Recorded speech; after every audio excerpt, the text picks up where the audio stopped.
At her sister's baby shower, everyone applauded when their father lifted a framed property deed and called it a gift from all of us. But when Emily looked closer, her name had been crossed out. She didn't scream. She didn't cry. She went home and took everything back. This isn't just a story about betrayal. It's about what happens when the quiet one finally stops playing along. What would you have done in her place? Let us know below. It's amazing how betrayal always chooses the moment you least expect it. The pastel streamers above the buffet table looked like they were melting.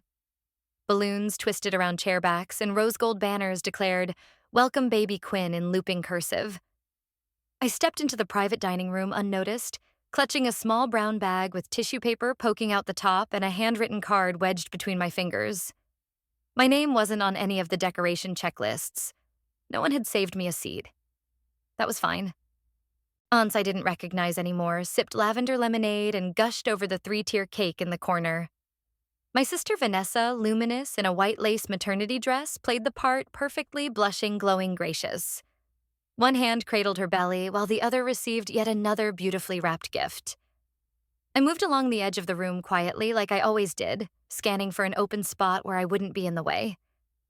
Growing up, I'd learned to read a room fast. My name was rarely on birthday cakes, never on the fridge calendar, and definitely never in the center of a family photo. So when I saw that golden frame in my father's hands resting on velvet like some kind of holy relic, I didn't flinch. I almost didn't look at it. Almost. Dad tapped a butter knife against a champagne glass. The chatter died and everyone turned toward him. "Vanessa," he said, beaming, "you've given us so much joy already. And with Quinn on the way, it's time we give something back."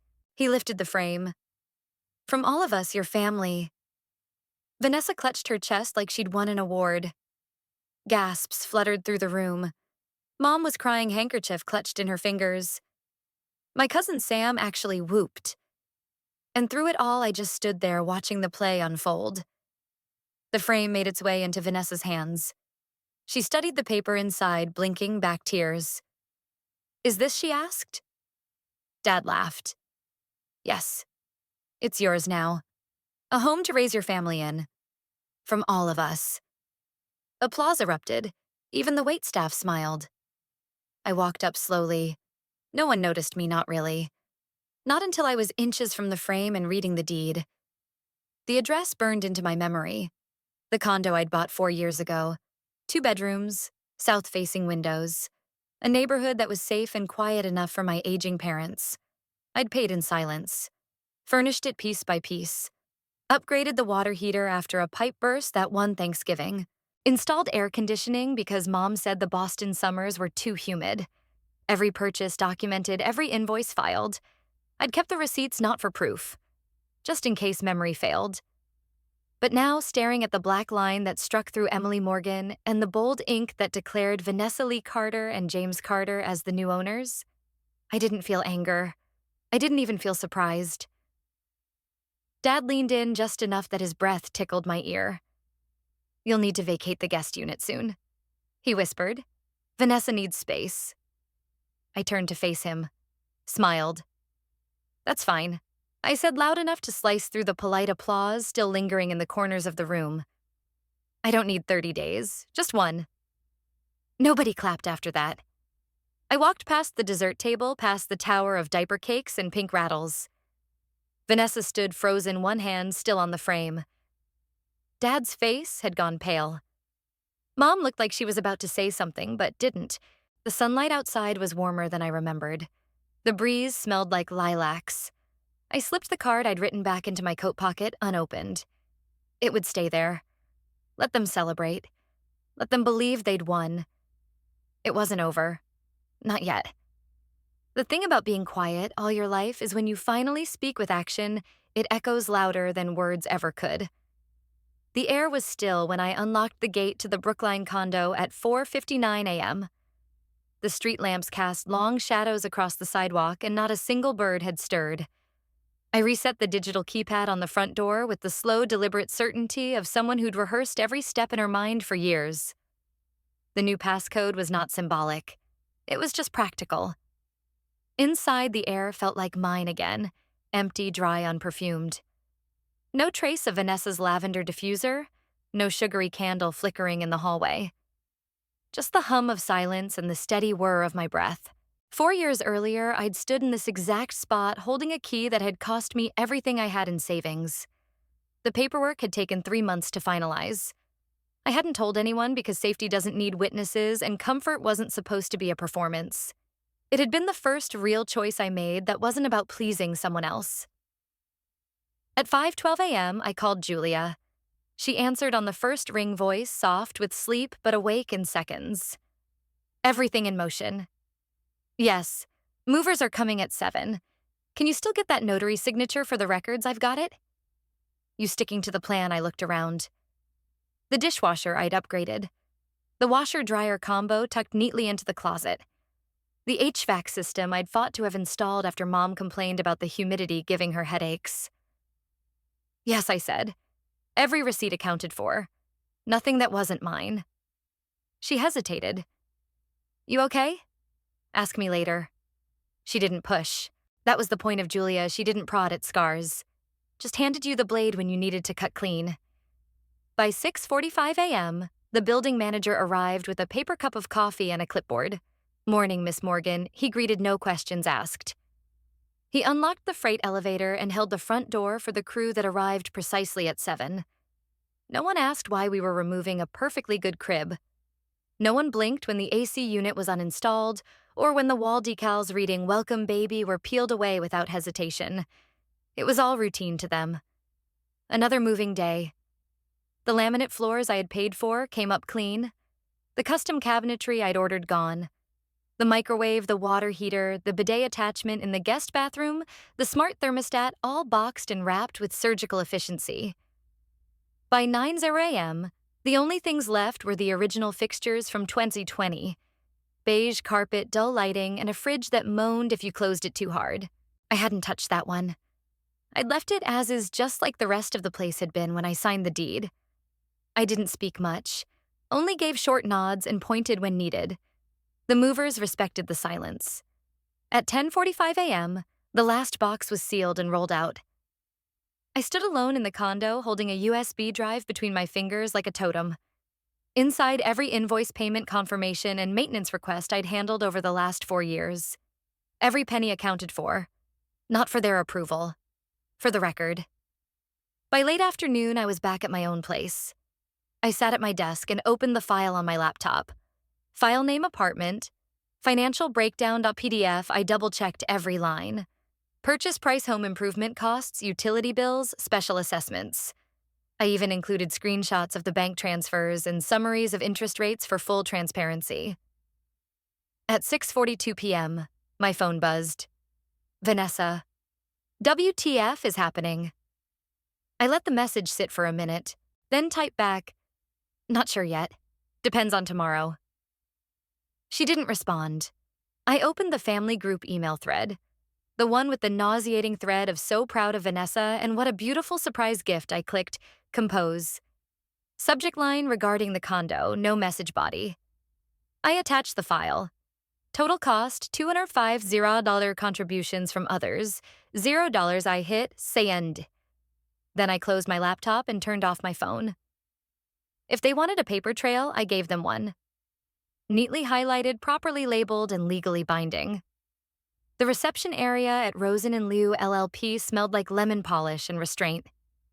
White walls, frosted glass doors, and a receptionist who didn't blink when I handed over the USB drive and said, "I have proof of deed forgery." They ushered me into a conference room with no windows, just a long black table and the soft hum of filtered air. I met with Mr. Liu, early 40s, precise patient. His glasses sat halfway down his nose, and he tapped his pen only once as he clicked through the files. Original deed, he confirmed. Bank statements, transfer history, proof of purchase, and this. He zoomed in on the scan of the gift frame photo from the baby shower. This signature discrepancy, see the S curve on your name. Here it's missing. That's not your signature. I didn't nod. I didn't need to. Julia had already explained it. He did the confirming, and I did the reclaiming. This falls under fraudulent conveyance, he said, printing a form with quiet finality. Completely reversible. You'll need to sign these. We'll file the reinstatement with the county by noon. The entire process was cold and efficient, a mirror of everything I'd ever been told not to be. Don't escalate. Don't make trouble.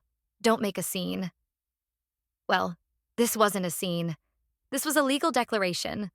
A paper trail with corners squared and margins clean. By that evening, I sat in my now empty condo. No photographs, no clutter. Just a single armchair and my laptop on the floor beside it. I opened every account I'd once shared with my family: phone plans, health insurance add-ons, utility bills I'd paid out of habit, and one by one I terminated access. No notice, no drama. I received a single email from my father around 10 p.m. Subject, let's talk. Body, we can fix this. No need for lawyers. Call me. I archived it. An hour later, a formal PDF arrived. A lawyer representing my parents claimed the transfer had been an assumed family agreement that I had made an informal donation with no written clause. They were requesting a re-review of the rightful ownership. I forwarded it to Mr. Liu and did not reply. The next morning, a letter arrived by courier from my mother. Blue ink, shaky cursive. No return address. Emily. We did this out of love. We thought you wouldn't mind. You always said the apartment was for the family. Vanessa's having a baby. We never meant to hurt you. Please don't make this ugly. Love, Mom. I stared at the envelope for a full minute before sliding it into a drawer. I didn't rip it up. That would have implied emotion. I opened my laptop and composed one last email. Subject effective, immediately body. As of May 1st, all access to property accounts and shared resources is revoked. Attached deed reinstated. Signed, notarized, and recorded. I attached the scanned deed with my name. Black and bold. No mistakes, no edits. Then I blocked every number with my family's area code, even the landline. For the first time in months, maybe years, the silence felt earned. A new email pinged into my inbox 10 minutes later. From jliuerasenliu.com, subject title restored body confirmation of reinstated ownership. No further action needed, unless escalation is warranted. The worst thing you can take from people who are used to controlling you is control. The condo had never looked cleaner. No laundry piles, no stray receipts. Every drawer labeled every shelf bare but intentional. Silence curled around the space like a protective film. No music, no notifications. Only the soft clack of my keyboard and the quiet tick of the wall clock. The dashboard for the family phone plan was open on my laptop. One tab over my sister's tuition autopay profile blinked with a green checkmark ready for the next billing cycle. That checkmark had been there every month since Vanessa decided to go back for her master's in education, a decision that came with zero consultation, but plenty of expectation. She had a baby on the way. Surely the family would understand. Surely I would understand. No. I hovered over the Manage Members button on the phone plan. 5 numbers. Mine, Henry's, Margaret's, Vanessa's. One prepaid line added last year for her husband. I removed them all. A pop-up warned me removing members will terminate their line access. Proceed? I clicked yes. The tuition portal came next. I canceled the automatic bank transfer and received a polite confirmation email. Then the utilities. A joint account set up when my parents first moved in for convenience, they said. I submitted a formal disassociation of financial liability form followed by a notification of non-renewal of co-responsibility on gas, electricity, water, and homeowners association fees. Each click felt like stitching a wound shut. Julia texted at noon. Final checks complete. You did it. I didn't reply. I just closed the tab. Margaret called 6 times that afternoon, then 7, then left a voicemail. I didn't listen. Around 6:00 p.m., the doorbell rang. I paused mid-sip of tea and looked through the peephole. Margaret. She stood with both hands clasped, no coat, despite the chill, her eyes darting between the hallway and her phone. She didn't knock, just stood there waiting for the door to open magically like it always had before. Like the world owed her entry, I stepped back from the door and returned to my desk. When she left 20 minutes later, I received another voicemail. This time I listened. We didn't think you'd go this far. We were under pressure. Vanessa's pregnancy. You've always been the strong one, Em. The one who understood. Please don't punish us for I deleted it mid-sentence. This wasn't punishment. This was removal. No one had called it that when they'd handed over the deed to Vanessa. No one had used that word when they erased my name without asking. It was only now when the strings had been cut that they saw it for what it was. Power returned. I closed my eyes for a moment, letting the silence breathe. The doorbell didn't ring again. Instead, at 8:37 p.m., my inbox lit up with an email from Henry. Subject: family body. Let's talk. Before this gets ugly. Forgiveness was never the goal. Visibility was. The restaurant was trying too hard. Faux, rustic lighting wine glasses already half-poured a bread basket set between two plates like peace offerings. The kind of place families go when they want to look whole, even if they're splintered at the core. I arrived 5 minutes late on purpose.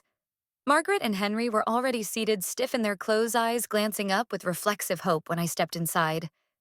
I didn't return their smiles. I didn't give them relief. Henry stood and gestured toward the chair across from him.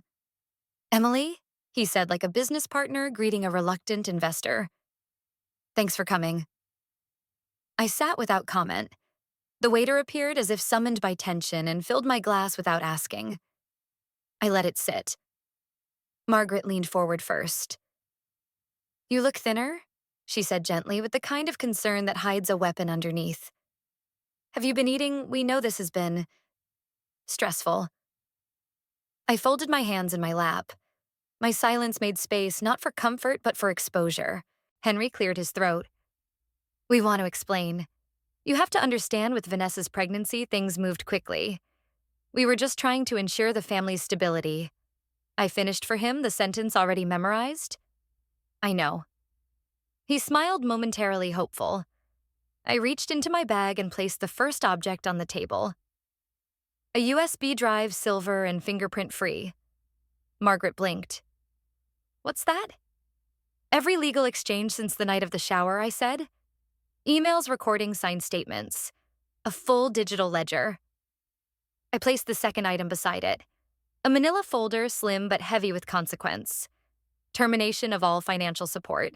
Phone plans, tuition, co-signed liabilities, voided as of May 1st. Henry's smile slipped. "You didn't have to go this far, didn't I?" The third item was a laminated page. I slid it across the table, slowly, deliberately. Notice of property reclamation. Filed, confirmed, and non-negotiable. Margaret's lip trembled. "Emily, we didn't mean to erase you. We just thought I met her eyes. That I'd stay quiet. Again." She looked down. "I'm not angry," I said softly. "Anger assumes I still need something from you." Henry exhaled, hands clenched around his napkin. "There has to be a better way than this." I took a final sip of wine, then rose to leave. I looked at them both one last time. If I'm not worthy of consent, I'm no longer available for consequence. I didn't wait for a response. Outside, the air was cooler than expected. I walked to the valet stand, coat still open, pulse steady.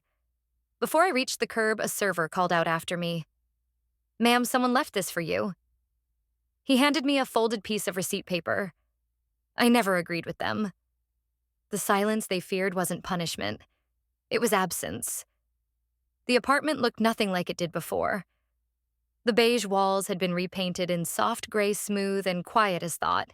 New flooring, matte oak, cool under bare feet, stretched across the room, laid piece by Emily herself. The last trace of someone else's taste had vanished beneath the hammer and nails she wielded on a quiet Sunday.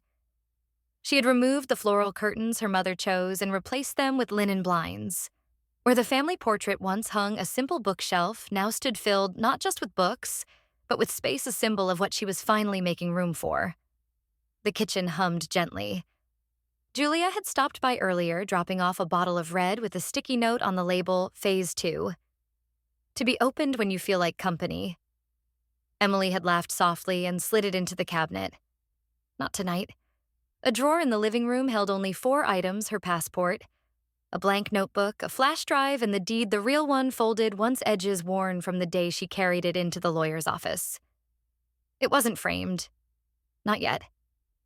Outside the street was alive with summer. Children biked. A dog barked in 3 short bursts.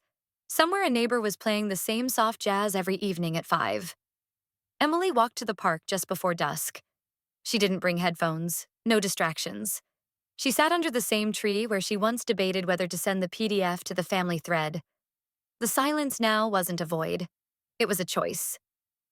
Back at home, she opened her inbox and saw a new message, family reset. No names, no salutation. Just vague language about healing reconnection and moving forward. She read it once, clicked. Forward typed her own address and the 2-line changed the subject to rebranding and hit archive. In the hallway closet, a slim black frame leaned against the back wall. That night, Emily pulled it out, unfolded the deed, and carefully slid it inside. She tightened the backing, pressed the glass to seal it in, then carried it to her bedroom. She didn't hang it. She didn't show it. She just placed it on the desk beside her bed. Tomorrow she'd buy flowers, not for anyone, not to thank or to earn space on someone's shelf, just because the vase in the kitchen looked too empty. She lay back on the freshly laundered sheets, exhaled. Not healed, but home. They thought silence would mean surrender, but instead it marked the moment she reclaimed the narrative. Without shouting, without spectacle, she dismantled a decades-old structure of control with nothing more than evidence clarity and a refusal to stay small. Justice, when earned without vengeance, leaves no debris, only distance. Like the final signature on a long-contested deed, the truth didn't just win, it endured. Sometimes to restore balance, all it takes is one person walking away without looking back.